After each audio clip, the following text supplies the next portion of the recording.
नमस्कार दोस्तों, the educator के प्लेटफॉर्म में आपका बहुत बहुत स्वागत है। दोस्तों, अगर आप एमपीपीएससी की तैयारी कर रहे हैं तो आज से हम एमपीपीएससी के लिए पॉलिटी आपको पढ़ाने वाले हैं। और पॉलिटी में जो हमारा पहला टॉपिक होगा वो होगा संविधान सभा। भारत में संविधान के निर्माण के लिए जो सभा बनाई गई उसे संविधान सभा कहा जाता है।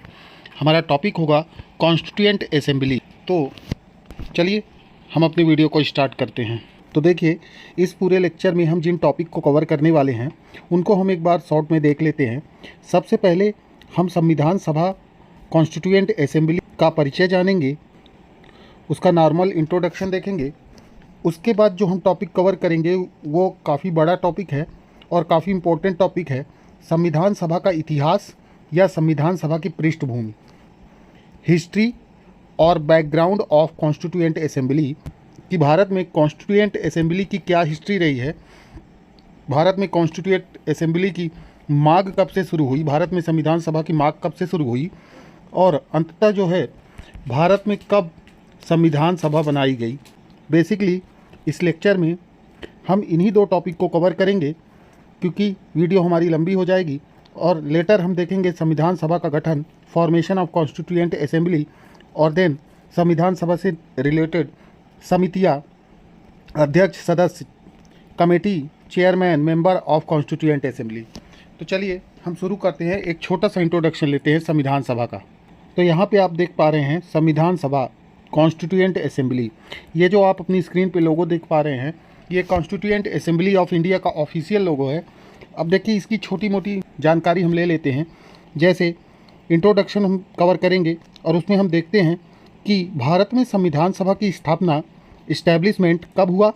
तो आपने ये डेट याद रखनी है, नवंबर 1946। अगर हम बात करें कि इसे कब भंग कर दिया गया, इसे कब डिसबैंडेड कर दिया गया, तो जब संविधान का निर्माण कार्य पूरा हो गया तो 26 जनवरी 1950 को भारत का संविधान लागू कर दिया गया। यही कारण है संविधान बनने के, कंप्लीट होने के 2 दिन पहले 24 जनवरी 1950 को संविधान सभा को डिसबैंडेड कर दिया गया, कॉन्स्टिट्यूएंट असेंबली को भंग कर दिया गया। इसका जो फॉर्मर नेम है, पूर्ववर्ती नाम है, इतना इम्पोर्टेंट नहीं है बट फिर भी इंपीरियल लेजिस्लेटिव काउंसिल, लेटर जो इसका नाम पड़ा भारतीय संसद। अब देखिए इसके लीडर्स की बात करते हैं कि यहाँ पर कौन इम्पोर्टेंट लीडर्स थे, वो हम सेपरेट भी देखेंगे, लेकिन अभी हम मेन लीडर्स की बात कर लेते हैं। देखिए, जब संविधान सभा नवंबर 1946 को बनी, उसके बाद संविधान सभा की पहली मीटिंग 9 दिसंबर 1946 को हुई। संविधान सभा की पहली बैठक 9 दिसंबर 1946 को हुई और इस समय संविधान सभा के अध्यक्ष का चुनाव करना था और तत्कालीन परिस्थितियों में यह तय किया गया कि जो संविधान सभा में सबसे बुजुर्ग व्यक्ति हैं उनको ही संविधान सभा का अध्यक्ष बनाया जाए।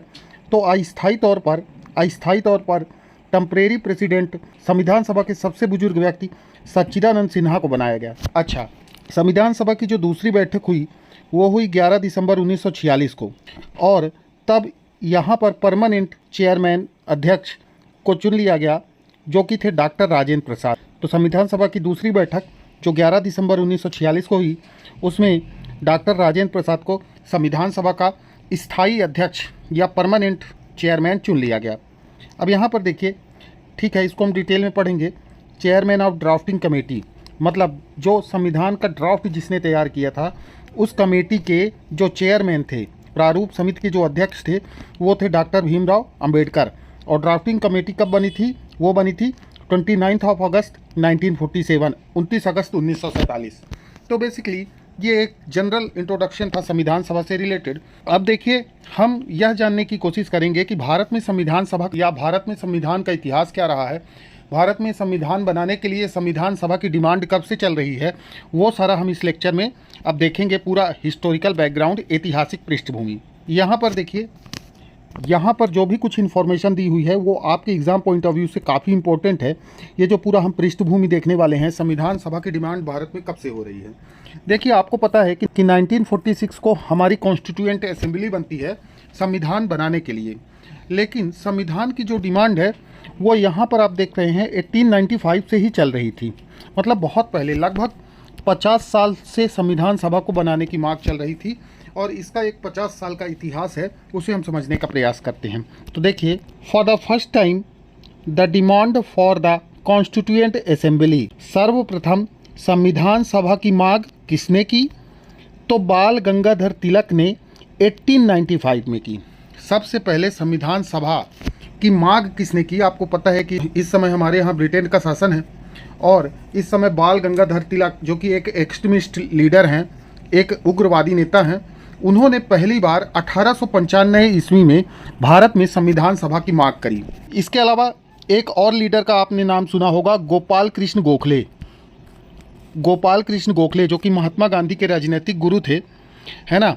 गोपाल कृष्ण गोखले ने 1914 में गोपाल कृष्ण गोखले ने भी भारत में संविधान की मांग करी थी।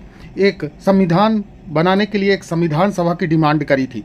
तो मैं ये आपको एक्स्ट्रा फैक्ट बता दे रहा हूँ।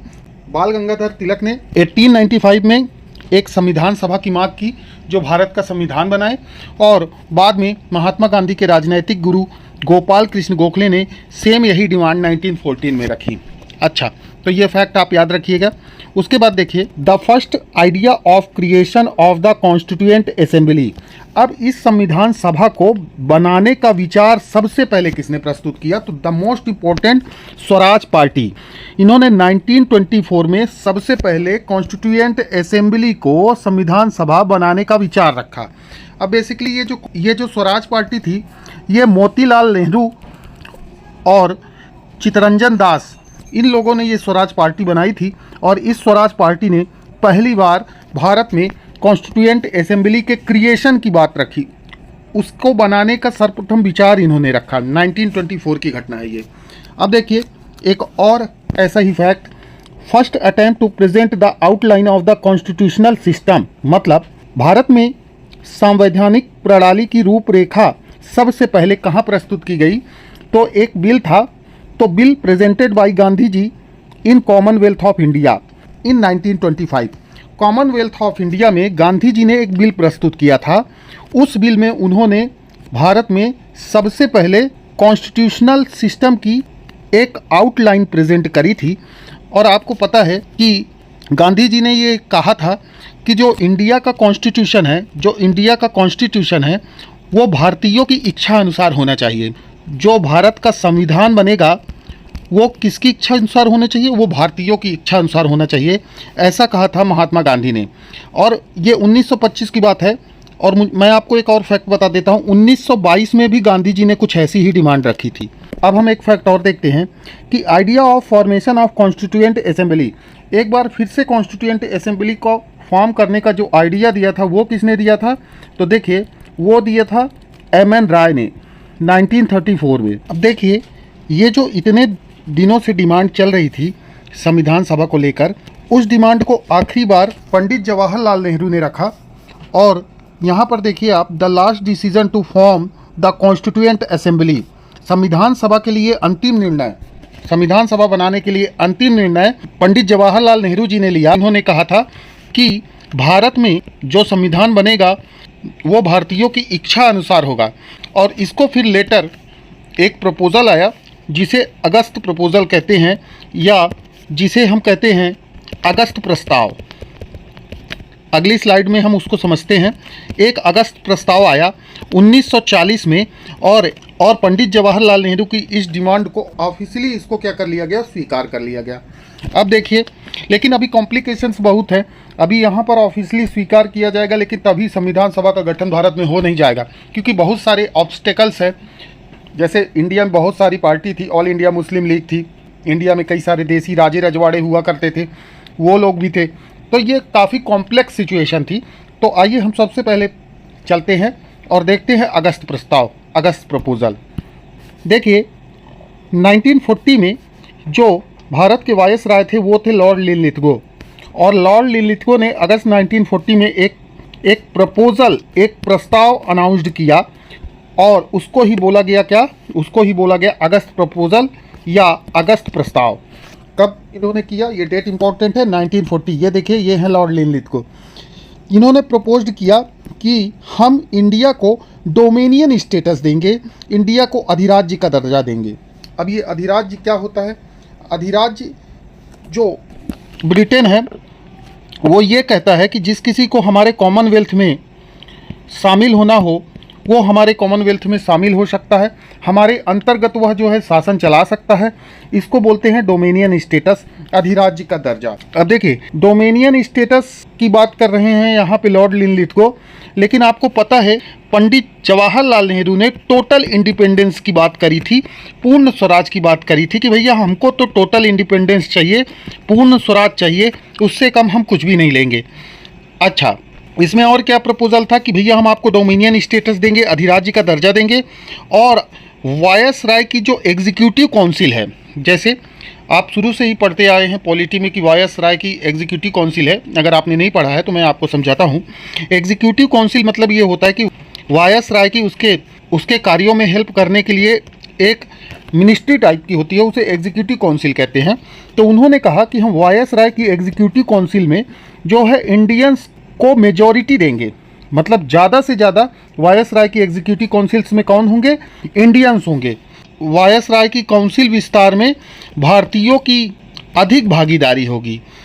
और इन्होंने यह भी कहा कि हम आफ्टर द वार, क्योंकि इस समय आपको पता है 1939 का टाइम है और इस समय वर्ल्ड वार सेकंड चल रहा है, इन्होंने बोला कि आफ्टर द वार हम क्या करेंगे, हम जो है भारतीयों से, इंडियन से कंसल्ट करेंगे। आफ्टर द वार हम जो है इंडियंस से क्या करेंगे? कंसल्ट करेंगे, और कंसल्ट करने के बाद कॉन्स्टिट्यूशन के ड्राफ्ट को क्या करेंगे? डिसाइड करेंगे। तो इन्होंने ये बोला कि भैया हम इंडिया को एक अधिराज्य, एक डोमिनियन का स्टेटस देंगे, और हम वायसराय की कार्यकारिणी या एग्जीक्यूटिव काउंसिल का एक्सपेंशन करेंगे, और उसमें जो है इंडियंस की मेजॉरिटी होगी, और आफ्टर वार, युद्ध के बाद, हम इंडियंस से कंसल्ट करके हम भारत के संविधान का ड्राफ्ट तैयार करेंगे। और इन्होंने बोला कि विश्व युद्ध के बाद भारतीयों की इच्छा अनुसार संविधान सभा की स्थापना तथा संविधान का निर्माण किया जाएगा, ऐसा बोला गया लॉर्ड लिनलिथगो के अगस्त प्रपोजल में। अब हम यहाँ पर ये देखेंगे कि ये अगस्त प्रपोजल कहाँ तक कारगर था। इस अगस्त प्रपोजल को किसी ने भी एक्सेप्ट नहीं किया, क्योंकि देखिए यहाँ पर जो प्रपोजल है वो है एक डोमिनियन स्टेटस, एक अधिराज्य का दर्जा देने की बात की जा रही है, और वह भी कब? वॉर के बाद, जो कि पता नहीं कब ख़त्म होगी। 1939 पे वॉर स्टार्ट हुई है, अभी उसका ख़त्म होने का क्या आसार है, लेकिन इन्होंने कहा कि हम वॉर के बाद कॉन्स्टिट्यूशन को बनाने की प्रक्रिया चालू करेंगे, और ये अगस्त प्रपोजल जो है किसी को भी पसंद नहीं आया। अब देखिए, वर्ल्ड वार जो है चल ही रही है। अब इंडिया में ब्रिटेन को ज़रूरत है इंडियन सोल्जर्स की, तो ब्रिटेन क्या चाहता है कि वह कोई लोक लुभावन योजना लेके आए और भारतीयों को संविधान बनाने का या संविधान सभा बनाने का कोई प्रस्ताव दे। इसलिए अब back to back British government की तरफ से बैक टू बैक मिशंस आएंगे। जैसे आपने सुना होगा क्रिप्स मिशन, आपने सुना होगा cabinet mission, cabinet mission, Cripps mission. अब ये एक एक करके आएंगे और ये एक एक करके जो है भारत में संविधान बनाने की प्रक्रिया की बात करेंगे। लेकिन यह इतना आसान नहीं होगा, यह बहुत कॉम्प्लेक्स होगा, क्योंकि आप समझ सकते हैं कि जो इंडिया है उसमें कांग्रेस के अलावा एक और दल है, जी हाँ, जिसे कहते हैं ऑल इंडिया मुस्लिम लीग, और जो कि वो सेपरेट नेशन की बात करेगी, अपने लिए एक अलग देश की बात करेगी, पार्टीशन की बात करेगी, और ये जो है ये मामला उलझ जाएगा। तो अगस्त प्रपोजल के बाद जो अगला अटेम्प्ट है ब्रिटिशर्स की तरफ से, उसे हम कहते हैं क्रिप्स मिशन, क्रिप्स मिशन। तो चलिए हम अगली स्लाइड में क्रिप्स मिशन को समझने का प्रयास करते हैं। तो बेसिकली 1942 में ब्रिटिश गवर्नमेंट ने मिस्टर स्टैफोर्ड क्रिप्स को भारत भेजा। 1942 में क्रिप्स मिशन भारत आया। तो ये हैं सर स्टैफोर्ड क्रिप्स। थोड़ा सा हम इनके बारे में जान लेते हैं। सर स्टैफोर्ड क्रिप्स जो है वो ब्रिटेन में हाउस ऑफ कॉमन्स, जैसे हमारे यहाँ लोकसभा होती है वैसे ब्रिटेन में हाउस ऑफ कॉमन्स होती है। तो ये हाउस ऑफ कॉमन्स के एक मेंबर थे, मतलब ये मेंबर ऑफ पार्लियामेंट थे, और ये जो है ब्रिटेन में लेबर पार्टी से रिलेटेड थे, मतलब लेबर पार्टी के एक नेता थे और काफ़ी उदारवादी नेचर के थे, और कहा जाता है कि ये काफ़ी लिबरल थे और इनके पंडित जवाहरलाल नेहरू के साथ भी अच्छे संबंध रहे हैं। तो बेसिकली सर स्टेफोर्ड क्रिप्स की अध्यक्षता में क्रिप्स मिशन 1942 में भारत भेजा जाता है। अब बेसिकली इसको भेजने का जो पर्पज़ था, वो पर्पज़ इन्होंने ये बताया कि हम जो है इंडिया में जो संवैधानिक गतिरोध है, भारत में जो संवैधानिक गतिरोध है, उस संवैधानिक गतिरोध को दूर करना चाहते हैं और इसलिए हम क्रिप्स मिशन को भेज रहे हैं। वह भारत में जो कॉन्स्टिट्यूशनल ऑब्स्टेकल है, जो संवैधानिक गतिरोध है, उसको दूर करने का काम करेगा।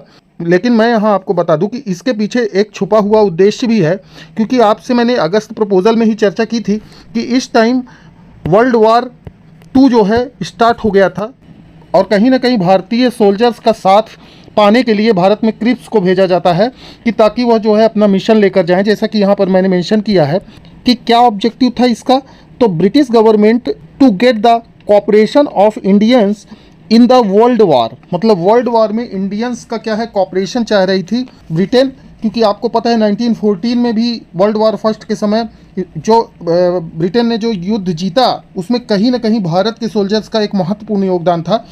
तो यहाँ पर उनका जो छुपा हुआ ऑब्जेक्टिव है वो है कि इंडियंस का वर्ल्ड वार में कॉपरेशन हासिल करना and after the war to build an independence constitution, और वार के बाद क्या है भारत में कॉन्स्टिट्यूशन को बिल्ड करने की बात किया जाना।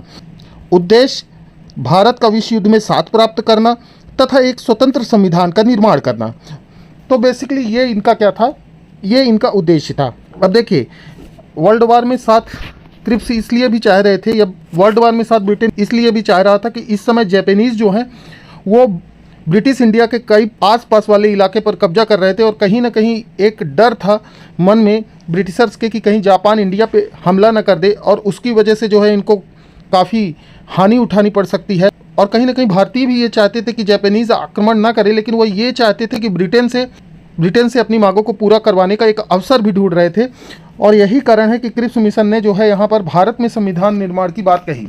लेकिन उन्होंने यह बोला, यहाँ पर ध्यान देने वाली बात यह है कि ये जो प्रपोज़ल था वो आफ्टर वार था, कि भैया अभी आप हमारा साथ दे दीजिए और आफ्टर वार हम आपके यहाँ संविधान निर्माण की बात करेंगे, आपके यहाँ संविधान निर्माण का कार्य करेंगे।